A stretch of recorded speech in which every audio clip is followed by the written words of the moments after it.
we shall overcome. We shall overcome.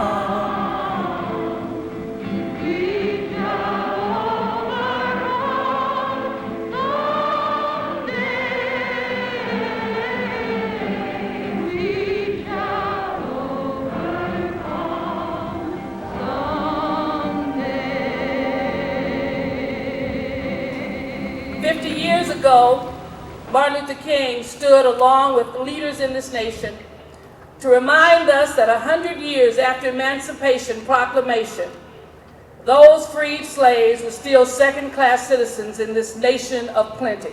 They had come to the Capitol because they'd been given a check. America has given the Negro people a bad check, a check which has come back marked insufficient funds. He said, I don't believe that there's insufficient fund in the Bank of Justice, which is true, that we can all be Gatesy, get our justice and get our freedom and get our equality. 22 years before the march that we commemorate today, two men, Bayard Rustin, a gay black man, and A. Philip Randolph, a black labor leader, planned a march on Washington that never happened. Leading in to the march in 1963, these two men also led for the call of that march. A. Philip Randolph organized the leaders in the civil rights and labor and clergy communities, and Bayard was the chief organizer. And even despite the efforts of those who tried to discredit them because of Bayard's homosexuality and A. Philip Randolph's political leanings, the march moved forward. I'm struck by the fact that the march was not to Washington, as many of the previous marches during the Civil Rights era were, to Selma, to Montgomery, but it was a march on Washington, and that's a very significant distinction. It was a march on Washington to declare the rights of a people. The part of the speech that we now call one of the greatest speeches of all time was totally ad-libbed and wasn't written. I still have a dream. That wasn't the first time he'd ever spoken about the dream, but it wasn't written in that context. I have a dream. My four little children one day live in a nation where they will not be judged by the color of their skin, but by the content of their character. I have a dream today. He'd used free at last in other sermons. He'd used I have a dream in other sermons. He'd used elements of the speech, but he actually assembled it on an ad-lib basis right there on the spot when Mahalia Jackson said, "What you talking about ain't nothing. You got to step up your game." One of the stories that I thought was very fascinating was how there were no women that spoke at the march that day. Medgar Evers' widow, Merle Evers, was on the program to speak that day, but could not get through the crowd to speak, and so she missed that opportunity.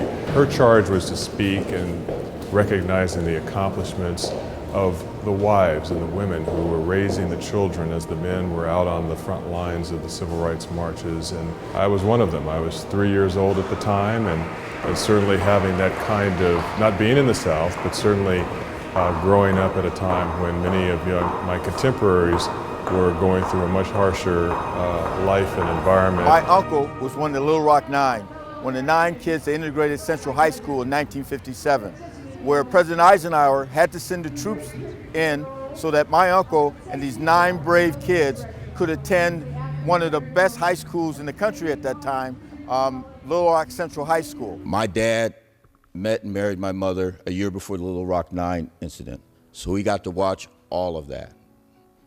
My dad also went through the March on Washington, and he used to show me time and time again this one picture of him facing the monument as Dr. King is speaking. In fact, I think it's one of his proudest possessions. He can't remember a lot of things, but there's one thing he consistently remembers. He remembers the March on Washington. One day right there in Alabama, little black boys and black girls will be able to join hands with little white boys and white girls as sisters and brothers. I have a dream today. Can little black boys and little black girls hold hands with little white white boys and little white girls? Yes, we can. And integration has proven itself that it works. But our biggest separation today is economics. And again, if people of color aren't afforded the jobs, aren't afforded the fair wages, they'll never be able to live in those communities that we fought so hard to make sure that we could integrate. If you look at the demands on the profile of the pamphlet of the march, they called for a $2 an hour minimum wage, which today would be $14 an hour. We have to recommit ourselves to that fight as well. We've come so far since 1963, but we've not come far enough. When you think of Trayvon Martin,